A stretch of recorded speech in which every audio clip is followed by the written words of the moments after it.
Ripple is doing something unique that I believe will allow them to dominate the cryptocurrency revolution. In this video, I want to talk about Ripple's unique approach and what they are doing different than every other cryptocurrency project out there.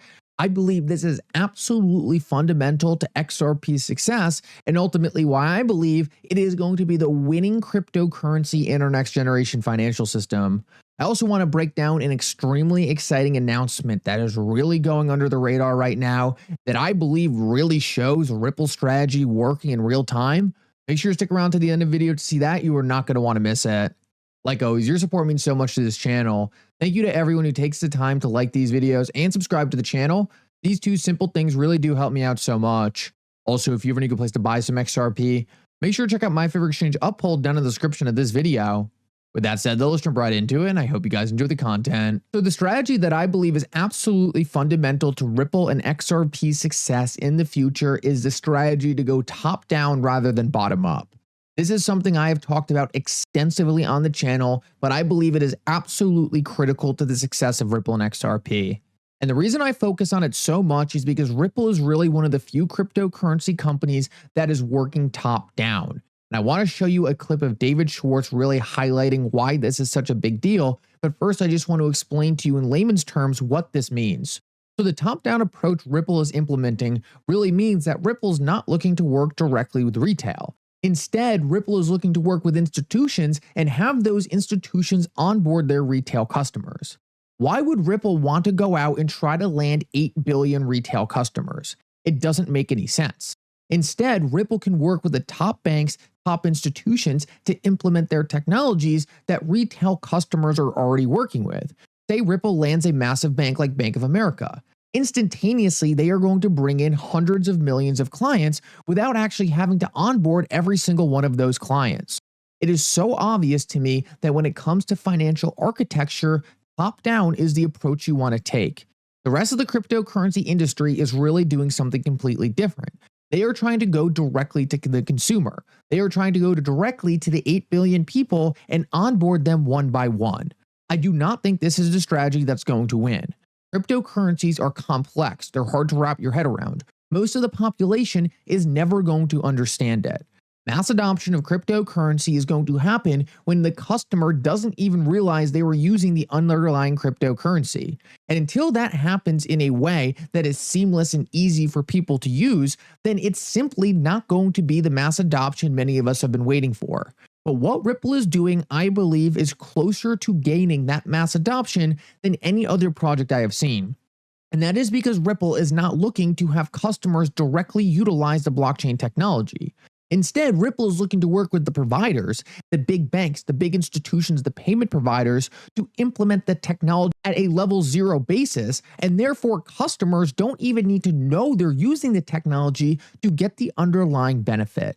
In my eyes, this is the strategy that's going to win. Rather than Ripple working with retail customers on a one-off basis, they are simply going to work with large institutions that can onboard hundreds of millions of users to their technology at once. Now, I want you guys to listen to David Schwartz talk about this specifically, because I think it's really going to start helping you understand why this strategy of top-down is most important. When you try to get retail to come together to all cooperate and coordinate on one system, it's never going to work. These retail customers are already in ecosystems. They're already using banks. They're already tied to certain affiliates. What Ripple needs to do is upgrade the infrastructure of the institutions that retail is already using and thus gaining access to all those customers. Listen to David Schwartz talk about this. It is so important. An analogy I sometimes use is if you found some alien device that did something incredibly useful, like it produced clean water, you might take it apart to understand how are the pieces put together, but what you'd want to know is how does this do something that you didn't think could be done? What is the thing that lets it do something that was difficult to do before? And then that way you can figure out, well, what else can I do with that? So what is that thing in blockchain? What is the thing that lets it do something that we didn't think we could do before? And then can we make that thing better? Can we use it for other things? Another thing is that there is a revolution going on in payments. Today's payment networks were built for sort of consumer payments and business-to-business payments, but the world is changing. Companies like Uber and Amazon do large numbers of outbound payments, and that was not something businesses traditionally did. Businesses would pay their employees, they'd pay their suppliers, but that was it. But if you imagine Uber, Uber wants to pay their driver. And if you're in the Philippines and you need money for milk, Uber wants you to drive right then and there so that you have money for milk that moment. And that's difficult to do, and today's payment systems are not built to do that. And as a result, these kinds of companies have hundreds of employees who build their payment networks. And if I want to compete with one of those companies, I want to start some niche business, the answer can't be I hire 100 payment employees to build what Uber built or what Amazon built or what Airbnb built. That just doesn't work for anybody. So there's going to be a change. Every bank in the world, every payment company in the world would love to say to Amazon, to Airbnb, to Uber, or to that niche company, fire your payment employees, we'll just do your payments for you. But they can't. The networks they're built on just weren't designed to provide that functionality. That is going to happen no matter what. That is a given. I think that is absolutely amazing by David Schwartz there, and really highlights on some of the key things we were just talking about. First of all, the payment system is obviously outdated. The way we move money all around the world, that is outdated. It needs to be upgraded. Now, what most cryptocurrency projects are trying to do is try to make a new Uber and integrate cryptocurrency into it. What's the problem? Well, one, they need to recreate Uber's network effect, and that's never going to happen. And two, the other underlying issue is then they need to create a new currency that all these different customers are going to trust, onboard them, and build a whole new financial ecosystem around the Uber-like app they just built. Yes, maybe in a crazy scenario, a crazy one-off example, one of these projects can disrupt Uber. But they don't have the bandwidth, they don't have the capability to then disrupt Amazon or all these other institutions that already have massive network effects with massive amounts of customers who just need their payment system fixed. They do everything else well, right? Uber gets rides well, Uber moves you from point A to point B well, Amazon gets you goods well, they just don't do the payments well. So what Ripple is doing is they're saying, hey, you guys do everything you're good at. We're not trying to disrupt that.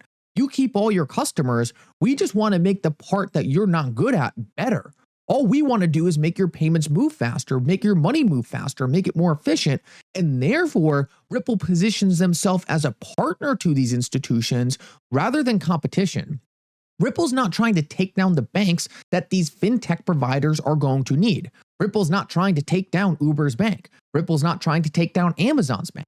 Instead, Ripple wants to make these banks able to actually service these customers in the way the customers need. Ripple is giving the banks the technology to allow them to interact with these new computer-aged businesses that require all kinds of different payments that the traditional legacy payment system was not built to handle. This is why Ripple's strategy is completely different. They are looking to enable these institutional players. They are looking to enable these big businesses rather than disrupt them. While most cryptocurrency projects are trying to go around and reacquire or try to transition these customers away from the products and services they're already using, Ripple is looking to make the products and services they're already using better than they are today. And I really do believe this is the winning strategy. I believe the winning strategy is to work with the institutions and businesses that already have the customers, address their pain points, and then implement the technology so that the customer gets a better experience without actually having to understand the complexities of what's happening on the back end. This is Ripple's strategy, and I think it's a strategy that's going to win. I think this is what differentiates them from every other cryptocurrency company building right now. I want to show you something else that I believe is absolutely fascinating. This just broke earlier today, and it's kind of a tribute to everyone who hung on this long in the video because I believe this is massive. This was just added to Ripple's website. What it is bank IDs for essentially the banking institutions that are hooked up to RippleNet. And what we can see is for the first time, a massive list of Chinese and Hong Kong banks were just added. These lists have hundreds of banks on them. And the reason why hundreds of banks are signing on to Ripple's services are because of the things we just talked about. Ripple is enabling banks to do things they are not capable of doing right now. And if that allows these banks to service different customers, they absolutely need to do it. These banks don't have the engineers, they don't have the technology expertise to build what Ripple has built. And the thing is, they don't have to because Ripple has already built it and they're looking to work with the banking institutions. This is why Ripple's in the perfect position. They don't have to act as an adversary to all these institutions. They build them the products and services they need for these banking institutions with all the clients and all the value to come into the space age. Imagine if Ripple was trying to disrupt all these institutions. They would never be able to do it. They'd be trying to build way too many things at once, trying to onboard way too many different customers when all that hard work has already been done for them. Ripple needs to do one thing and do it well, and that is to build the new rails, to build the new infrastructure. Everyone else will just build on top of that, and Ripple collects all the volume at the bottom, at layer 0, at the settlement layer. All the rest of the cryptocurrency networks are trying to do too much. They're trying to reinvent the wheel. They're trying to reinvent the application layer. The applications are already sticky. What really needs to be fixed is the rails, and that is what Ripple is targeting. Guys, I really hope this video helps you understand exactly why Ripple is positioned so well in this transformation that's going to occur. Like David Schwartz said, these systems need updating. They are absolutely going to change, and we need technology today that can foster that change. Ripple is looking to implement the technology with the applications, with the institutions, with the banks who already have all the customers. Guys, thank you so much for coming. I hope you enjoyed this video. And for now, Mickle out.